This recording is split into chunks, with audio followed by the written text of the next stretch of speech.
Gyvas pasakas. Sveiki vaikai, sveiki jūs ir jūsų tėveliai. Gyvos pasakos ir mama Pelė šį kartą su jumis. Na, o pasakaitė, kurią paskaitysiu, yra apie pelių ir kačių susitarimą. Seniai, kačių karalius liepė lapiai nukeliauti pas pelių karalienę ir paprašyti taikos tarp dviejų karalysčių.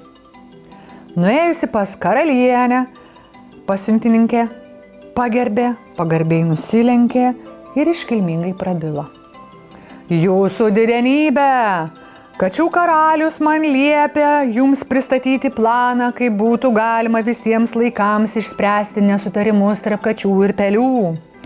Karalius norėtų paskatinti kates ir peles tuoktis, taip po truputį abi karalystės susilietų į vieną.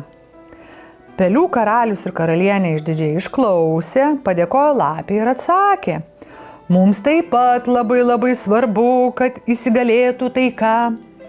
Ir aš labai vertinu kačių karaliaus pasiūlymą ir pastangas, vis dėlto norėčiau pasikalbėti su savo patarėjais.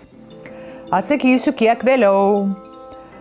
Tai tarusi, karalienė ir karalius sušaukė ministrus, patarėjus, visus pagalbininkus ir papasakojo, ką jai sakiusi lapė. Užvirė karšta diskusija.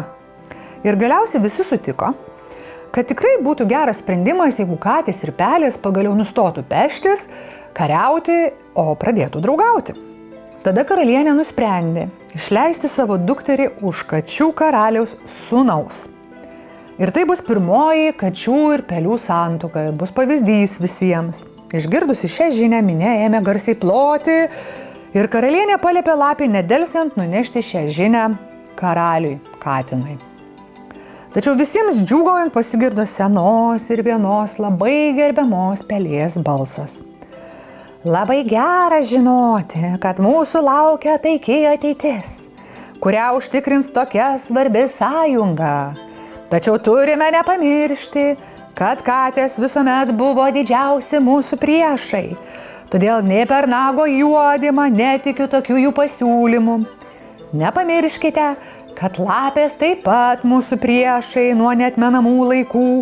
Juolab, kad visi esame girdėję apie tokius taikos susitarimus tarp kitų gyvūnų ir visi jie baigėsi siaubingai. Taigi tegu šie žodžiai būna perspėjimas pasisaugoti, net ir švenčiant vestuves šioje pilyje. Išlikime budrūs ir pasiruošę slėptis, jei kartais kiltų pavojus. Tvirtu balsu pamokė visus vyresnioji pelė. Jos žodžiai be jokios abejonės buvo išgirsti. Pelės pradėjo ruoštis karališkosioms vestuvėms, tačiau ėmėsi visų atsargumo priemonių. Tuo tarpu kačių karalius išsiuntė daugybę šnipų, kad sužinotų, kasgi vyksta kaimyninėje karalystėje, ir netrukus suprato, jog pelės nepasitikė jo ketinimais. Vestuvių dieną katės džiūgavo artėdamos prie pilies, jos dainavo ir šoko, bet palaukite, jų dainų žodžiai skambėjo taip. Labas augintinis, spąstai tau jau paspęsti. Tačiau pelėms ši daina įspūdžio nepadarė ir jos atsakė dainuodamos kitą dainelę. Jūs galite pūstis ir didžiuotis, o mes pelės tuo tarpu pasislėpsime. Netrukus katės priartėjo prie pilies, bet ten nerado nė vienos pelės, nes visos buvo pasislėpusios. Nesulaukusios jų nutarė patraukti namo ir daugiau niekada nebuvo jokių kalbų apie tai, kad pelės ir katės galėtų draugauti. Tiek buvo pasakų šį kartą. Su jumis mama Pelė, gyvos pasakos ir iki kito karto.